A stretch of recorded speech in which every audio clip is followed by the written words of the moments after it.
With the recent announcement that Detroit, as well as Quantic Dream's other games like Heavy Rain, previously PlayStation exclusives, are coming to PC, I thought I'd revisit the game, that game being Detroit. And I came to realise that Connor is far and away the best playable protagonist in Detroit Become Human. The reasons why are varied and interesting. So come in, kind viewer, while I detail these in a short but hopefully interesting video.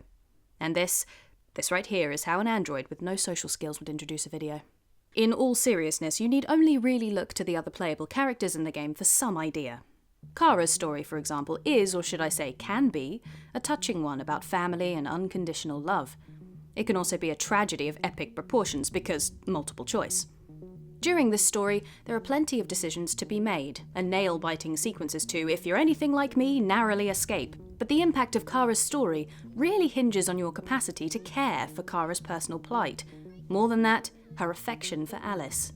Anthony Burch made an incredible video about this several years ago, where he explains that just by placing a spouse, child, distant but somehow important relative in a game as the protagonist's central motive doesn't necessarily translate to an emotional connection for the player. And Alice doesn't much expand beyond being your ward, only really functioning as Kara's motive or purpose. That is to say, Kara might love Alice, but that doesn't necessarily mean that we do. Your ability to empathise is pretty crucial to the enjoyment of Kara's storyline. Then we have Markus, who represents the struggle in finding your calling, also responsibility, collective as well as individual, and consequence, what it means to be a leader, your actions versus public opinion. I could go on, which is part of the problem. In Kara's case, the drama has the potential to make for a compelling story about what it takes to find safety for those we care about. Markus's storyline, however, has a muddled sense of identity. This is likely the point. As the elected, I guess, leader of the Deviants, Markus is instrumental in the growing conflict between androids and the people who grow more restless by the day. So naturally, there is going to be some conflict, moral or otherwise, within his decisions. And yet, the first several chapters or scenes where you play as Markus are very straightforward, almost to a fault. Where Connor has to de-escalate a situation with a violent deviant in his very first scene, and Kara has to find the best way to safeguard her charge after a mundane introductory task. Markus has very little choice, in terms of gameplay, for a large chunk of his establishing story. Obviously, this is supposed to demonstrate, much like washing dishes, how restricted life as an android servant is.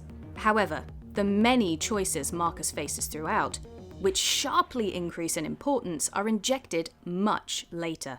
When the proverbial explosion eventually does hit, it doesn't so much lack impact, but a strong central figure to tie it all together. In contrast to both of these characters, our robotic fish out of water, gross, dorky, with some pretty swish moves, let's be honest, is what keeps the entire Detroit Become Human vehicle moving. He pretty much anchors the entire story, complicates it too, and is ultimately a great representation of what Detroit Become Human is all about. What makes us human? And from his function in play, relationship with close associates and suspects, to themes of moral ambiguity, Connor represents the various conflicts at work in the game. For starters, Connor is a detective, a thorny profession. Not only that, but he answers directly to Cyberlife, the company that creates androids. His directive? Figure out what is causing the deviant threat, and capture said deviants for termination. This adds texture in two major areas. First, play. Connor's gameplay function quite literally translates to in-game choice. To be a good detective, one has to snoop, and pry, and figure out, or Sherlock-like. And Connor's gameplay sections have a lot more variety to them. As you can see, Connor can search areas for clues, recreate a scene based on that evidence, scan people for relevant information, hack other androids, interrogate suspects, jump onto moving trains, among other things. In terms of dialogue, he can ask suspects all manner of questions based on the evidence he knows or has recently unlocked. This approach doesn't just encompass crime scenes either, but is used at varying intervals to get the scoop on the people he's working with, both on and off the clock. By virtue of being a detective, you are dunked headfirst into this rising problem, where there is only a constant stream of interactivity and choice. And the stakes are high from the very beginning. Unlike, say, Markus, there will be no collecting of the paints for Lance Henriksen, no playing with the vacuuming Roomba. There are only SWAT teams, helicopters, hostages, and death in Connor's story. And these stakes only increase in drama and tension as the game progresses, gaining in breadth to frankly jaw-dropping levels later, in some cases as soon as the mid-game. That said, his story moves with great urgency too, and it's through Connor's stages that we really get to see the game at its best. Second, his occupation adds to the narrative texture of the game as well. Not so much through the answer to the central mystery, why these androids are going deviant, but through the character's own internal conflicts, born of this pretty unconventional situation. That Connor, as an android detective, has to get to the bottom of the deviant threat, but must do so without becoming a deviant himself. It brings his own capacity for humanity into the spotlight. It's over now. Nobody's gonna hurt you. He's actively presented with the facts of each case. He learns that androids are going rogue, but he sees the results and causes with his own eyes. Whether it's a case of an android holding a child hostage, fearing he's being replaced, or another resorting to murder to try to stop the abuse at the hands of his owner, the difference between Connor and these suspects quickly become blurred. What makes these androids more or less vulnerable than Connor? Another, and one of the biggest forms of this conflict, of whether or not Connor will become deviant, comes through his interaction with others. Hank is the best example of this. A fellow detective, you must work with him at the police department on this case, and will accompany him to several crime scenes throughout the course of the game.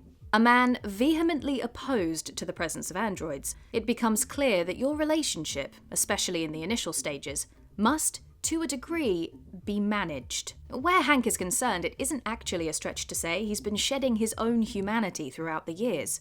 So your relationship to him can help confirm or shake his belief system, as well as your own. And to succeed with Hank means not acting like a mindless automaton, which in turn reflects in Hank's ability to not be a disconnected grump. Is there anything you'd like to know about me? Hell no. Well, yeah. It's a great dynamic, although it can obviously go very differently depending on how you play. Yet, Connor's directive throws a mountain-sized spanner into this working relationship.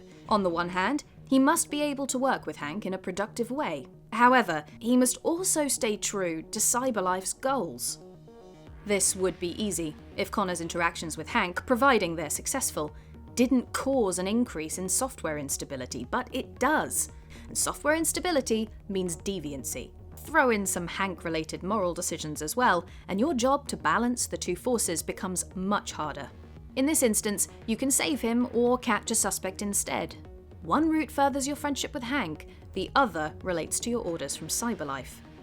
This relationship doesn't create drama through forced empathy, but builds your relationship with Hank through gameplay choice, with literal and internal narrative conflict adding the drama. Where Kara and Markus lack these complex, nuanced sorts of interactions, Connor has to feel his way through these very grey relationships, out of necessity and to very different ends. But why care about what Cyberlife says? It would be awfully tempting to just ignore the giant looming corporation overhead and take a vacation. However, after every mission or large moral decision like the one I just mentioned, you must check in with Amanda, a representative of Cyberlife. You learn through her that he isn't so much a prototype, but a work in progress.